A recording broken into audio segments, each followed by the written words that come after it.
Backyard Green Films is proud to present this episode of Agri-Culture with your host, Alara Bowman. Alara and her husband Rick travel throughout the land in their teardrop trailer that they have nicknamed Maggie, bringing you stories about their travels and the people they meet. They visit farmers, ranchers, and just about anyone who loves putting their hands in the dirt or their feet in stirrups. For the past 3 years, they have been filming a documentary about heritage breed animals entitled The Holstein Dilemma, Heritage Breeds, and the Need for Biodiversity. In those travels, they have gotten to meet some very interesting people. Here's one of those interviews.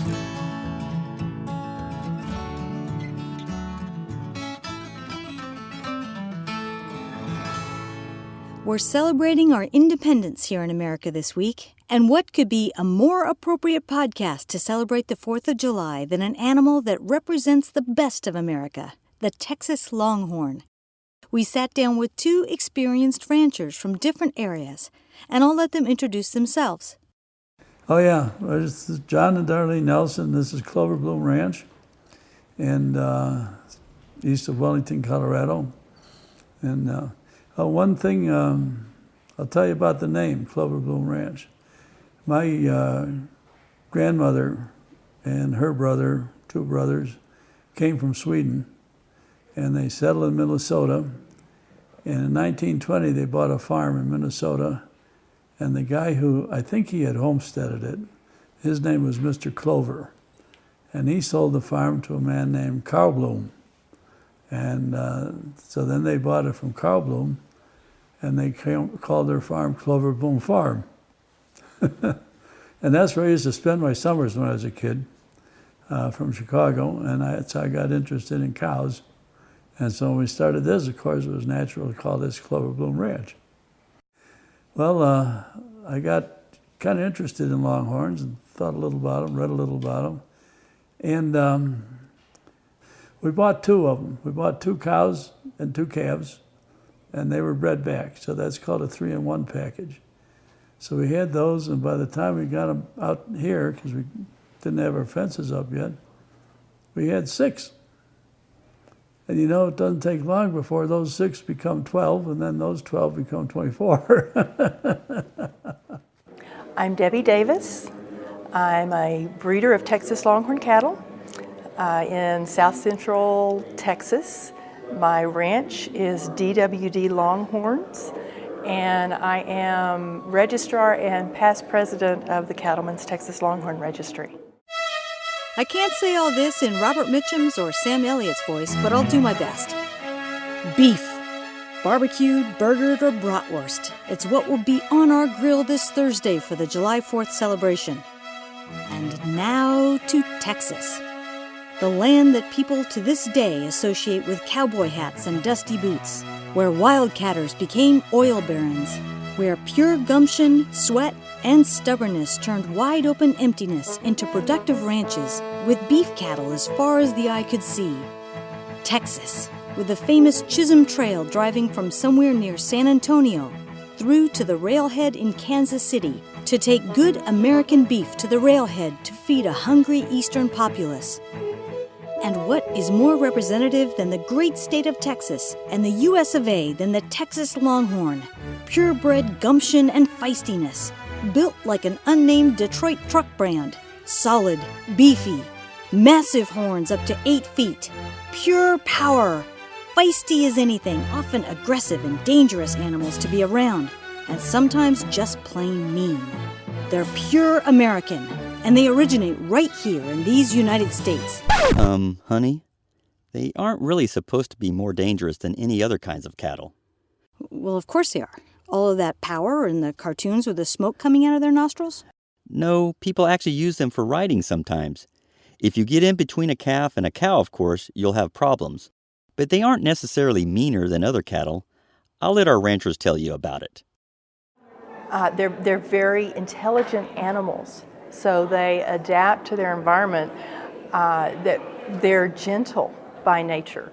So 300 years ago, they may have been wild in the brush, but they have adapted very well to a grass-fed environment. They'll do well in high-intensity grazing. We've had Longhorns that have been so tame you couldn't get them to move when you wanted them to move. And we've had Longhorns that were so wild and mean that we wouldn't keep them around here. And the ones that were wild and mean, we got rid of them right away. We just take them to the sale barn and sell them for slaughter. We had a little bull one time. He was a yearling bull, and he came out of a mama cow that was pretty wild and not mean, but she was a little hard to handle. And one day, it was like on a Tuesday or Wednesday, and he kind of charged after me like that. And I kicked him in the nose, he backed off, put him in the pen. Thursday, I took him to the sale barn. I said, I don't want you around here. I don't have to have that around here. Oh, well, look how big they are. All of that muscle and power. I mean, they're just plain meaty beef. And they look like they could drink the Rio Grande dry. Honey? They aren't all that way. They were originally range cattle, and only the thrifty ones really made it. Many of them lived in the brush. Let's listen. The traditional Texas Longhorn that went up the trails in the 1800s, they were a leaner, rangier kind of animal. They were long legs, very clean underneath, without a lot of skin to get caught in underbrush and thorns. That was prevalent in Texas. They are able to convert the available forage that is in their area to a lean muscle. They're going to utilize all the nutrients, and that over a long period of time is going to create a very flavorful product. Yeah, but the horns, though. That's more of a recent thing. Their horns have a twist. They grow out of an oval shaft, sort of like people with wavy hair versus people with straight hair. Straight hair comes out of a round shaft, grows straight. Wavy hair comes out of an oval shaft, so it does this as it grows. Well, that's what happens with the Longhorns, with the twisty horns. The females have the prettiest twist, or the steers, because they lack that testosterone that's going to make the horns come out for fighting, because that's what they were for the bulls. The strongest survive. They got to breed. It has become popular over the last 40 years to cross the traditional cattle with African genetics to get a larger horn. They get a larger base if you cross them with African cattle. They'll get a larger body if you cross them with European cattle. A lot of that was driven by the show ring, because the larger, beefier animals were judged by the beef judges, so they would win. So people started breeding for that bigger body, not realizing that they were changing the breed and taking away some of those really desirable characteristics, like calvy knees. You don't want a huge calf. And when you start having hobby breeders with contest measuring tip to tip, and the ones with the widest horns win, that's not a Longhorn.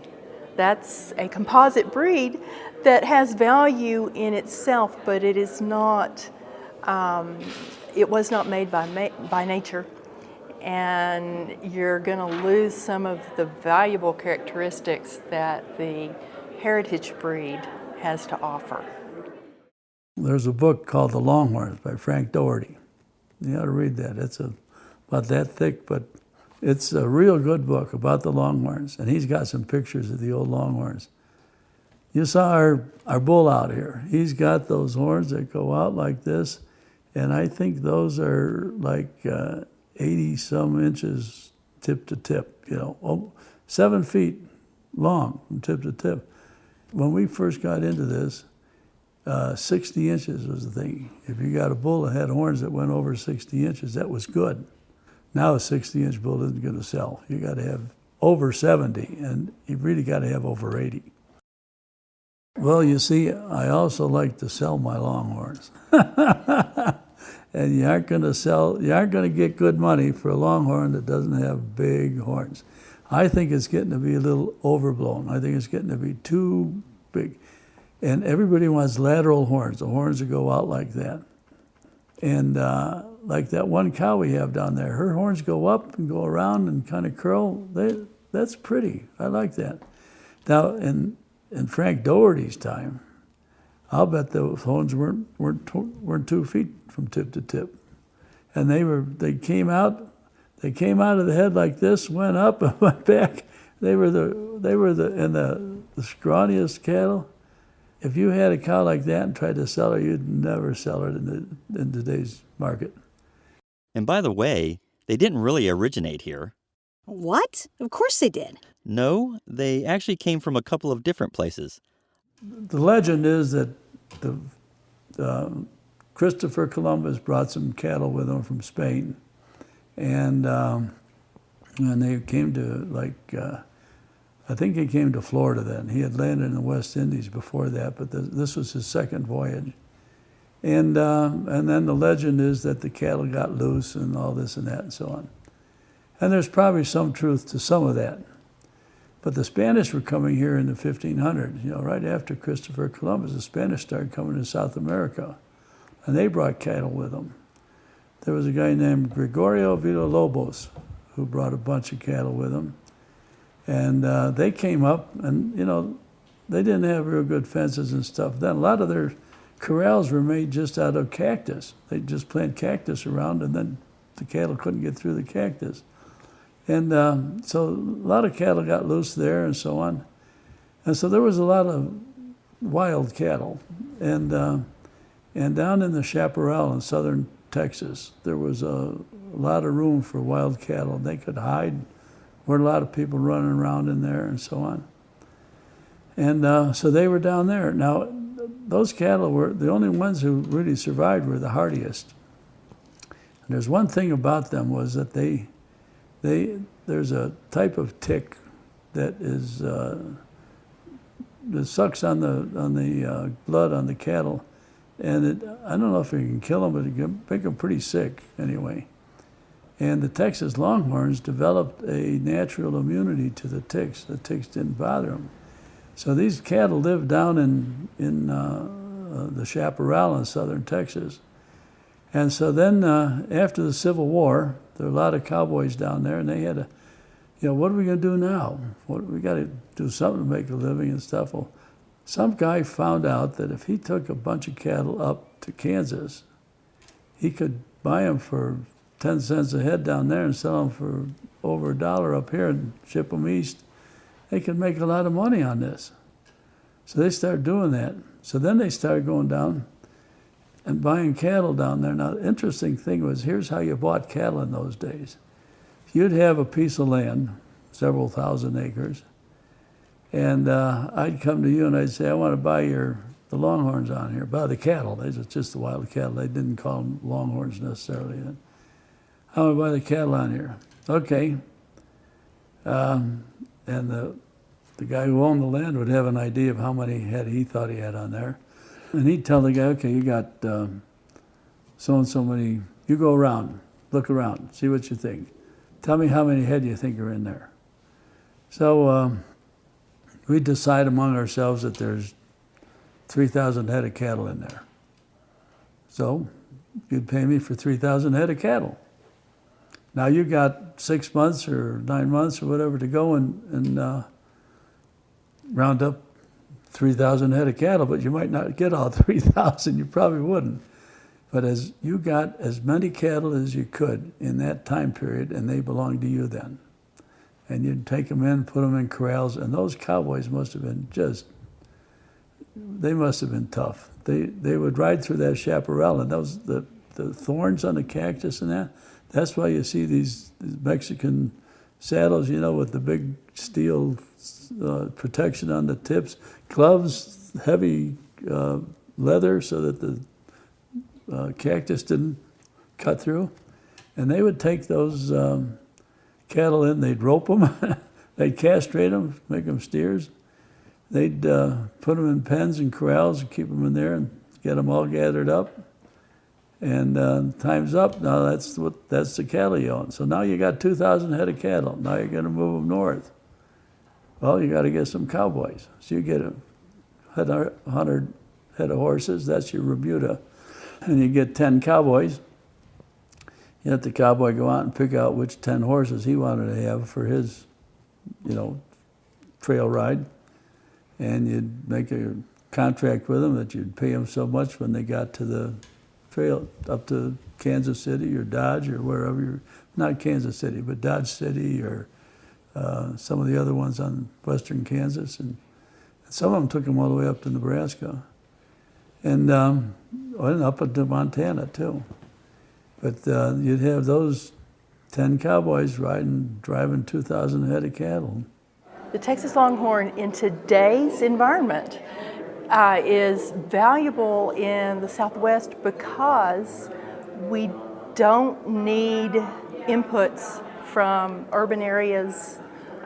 We can get by without routine veterinary visits. The cattle really do take care of themselves, and because water is scarce, this breed is uniquely adapted to our area where they may have to travel a great distance from water. Texas Longhorns are a breed that evolved in the United States from stock that was introduced by Spaniards and missionaries in the 1500s that colonized the area, and then the animals went feral as missions were abandoned. So these animals evolved free from selection by man for about 350 years. They are uniquely adapted to the arid climate of the Southwest and Mexico, northern South America. They can travel great distances to find water and forage. They have the big horns to fight off predators. They, because they were not a pampered breed, they don't have any calving difficulties, raise their young with no trouble. They're disease resistant. A lot of good things for an animal out in the Southwest. So at least did I get the Sam Elliott part right that I talked about in the beginning? Beef. It's what's for dinner. And then one thing is Longhorn beef is really good. And I'll tell you why, this is my theory, but I think I'm right. Of course I would think I'm right. But Longhorns were wild animals for 500 years. And they developed a type of meat that it's not gamey, but if you overcook it, it can be a little gamey, sort of. But it's got flavor to it. It's got some good flavor to it. And it has that flavor without having a lot of fat in it. If you have a Hereford or an Angus or those, especially Wagyu, Wagyu is a big deal nowadays. Wagyu beef has seams of fat in it, not a quarter of an inch, but an eighth of an inch thick, running through it. You can see it in the Wagyu beef in the store. And the reason it has so much fat is so that makes it taste good. They got to have that fat in with the meat to make it taste good. Longhorns don't have to have that fat. They really do produce a flavorful, lean, tender beef. That's a misconception that I've had to overcome marketing beef. You have to get people to try it to understand this is really good, and then they come back. The beef flavor is intensified in one, they take longer to mature. So they're going to be a little bit older animal. You don't want to take a 15-month-old Longhorn to market. They're still growing. You take a 26-month-old, 28-month-old to market, and you have a really high-quality product. But they aren't just part of a history lesson. Here's how they can contribute to beef cattle operations of today. Texas Longhorn mamas are very protective of their young. They're very good mamas. They're highly fertile, live to reproduce to 16, 17, 18 years old. And crossing a European bull with these cattle, you're going to get that hybrid vigor. They're going to grow quickly, they're going to be super hardy, the mamas are going to take care of them. So you're getting the best of both worlds. You're getting this big calf like they want in the market. And the mamas are real easy keepers. They're a small animal, they don't require much feed. And then from a purebred standpoint, I'm a breeder of seed stock.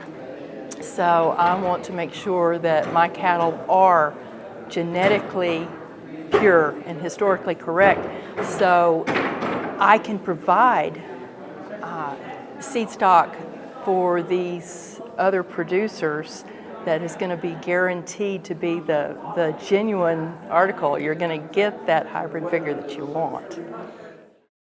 I have to say that one of my very favorite trips was when we went to Denver to see the National Western Stock Show and the Longhorns that lead the parade that starts the whole thing off. Okay. Yeah, there's a guy, a friend of ours. He was one of the guys, he's been in the business a long time. And he and his partner, his name is Stan Searle and his partner is Gary Lake.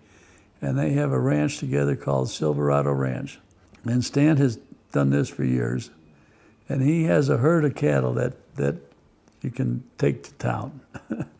This is a day or two before stock show opens. Takes them from Union Station, down 17th Street, down to around by the Brown Palace Hotel, loads them up there. And that is a lot of fun to go and watch that. And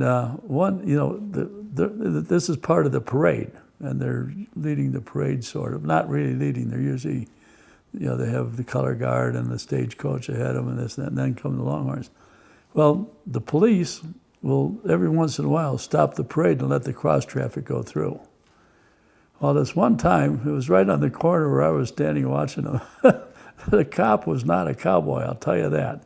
He decided this is a good time to stop the parade and let the cattle through, so he stopped the parade. They got this whole herd of Longhorns there. Well, I'll tell you, Stan and Gary have a lot of cowboys helping them with this thing. When they had to stop the cattle there, those cowboys got those cattle gathered up really nice and tight until the cop finally decided to let the parade move on. Then the cattle could keep moving. It's fun to watch. Wow. What a great perspective from two passionate, practical, and experienced ranchers who understand the reality of today's beef cattle economics, while still recognizing the value of the history of their breed.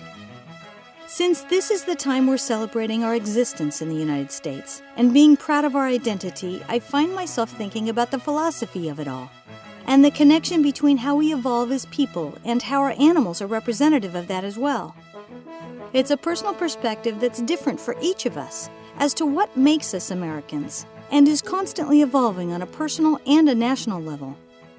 So when it comes down to it, maybe the Texas Longhorn is the perfect representation of where we came from and where we could be going as Americans. These cattle are immigrants, as are most all of us. They were mostly of one lineage, but with a few other things tossed in. These cattle and many of the people in this country started in this place by arriving on a big boat after a long ocean voyage. They sometimes planted themselves in one spot, but sometimes struck out across unknown territory in often inhospitable locations. They survived difficult conditions, adjusted to pests, hazards, and lack of resources, often through sheer stubbornness, gumption, blood, sweat, and tears. The strong ones made it and actually thrived on conditions that would have and did kill the less strong. Their ability to adapt to new and often frightening changes and to persevere and progress is truly an impressive thing. I'm a child of hard-working, thrifty, stubborn immigrants. All of my people arrived on a boat, some in the 1900s, some in the 1800s, and some in the 1600s. We all came from one lineage on one side and two different ones on the other, but with different characteristics that often developed into a stronger organism when combined. Most of them had a very limited resource pool when they got here. They were familiar with a different language than was spoken by the general populace and had to adjust to having less of everything as they spread across a new country. So I, for one, am proud to have the old school, tough, feisty when necessary, calm when not always flashy, rangy Texas Longhorn here to represent me as an American. When you're standing at the grill this Thursday, I hope the saga of the Texas Longhorn crosses your mind as it did for me and has given you food for thought. Happy 4th of July, America, regardless of your origin or your destination.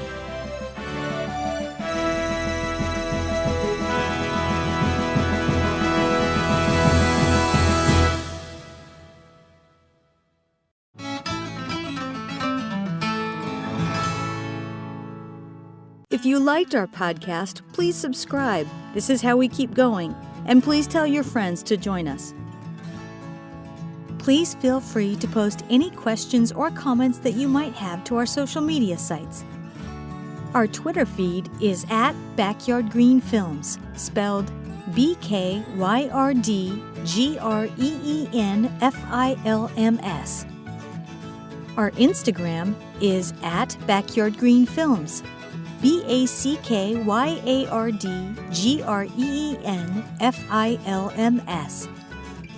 Our Facebook is Backyard Green Films. Our YouTube URL is youtube.com/backyardgreentv. If you'd like to see a video clip from our visit to Clover Bloom Ranch in Wellington, Colorado, please go to our YouTube channel. John Nelson took us out in his four-wheeler, one of my favorite things to do, and parked us smack dab in the middle of his herd. Rick had a few Wild Kingdom moments, but even though they were swinging those big horns around, the cattle were aiming for the flies more than Rick. What a fun visit.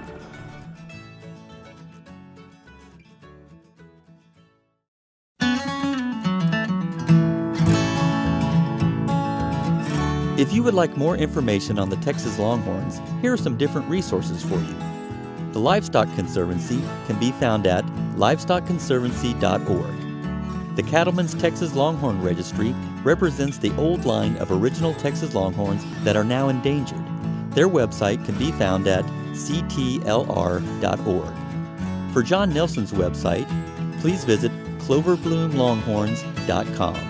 For Debbie Davis's website, please visit www.longhorns.com. You have been listening to Agri-Culture with your host, Alara Bowman. Please tune in for more upcoming episodes from our travels. We'd also like to thank our producer, Michelle Council. I'm Rick Bowman, your behind-the-scenes editor. Until next time. This has been a presentation of Backyard Green Films Productions, all rights reserved, copyright 2019.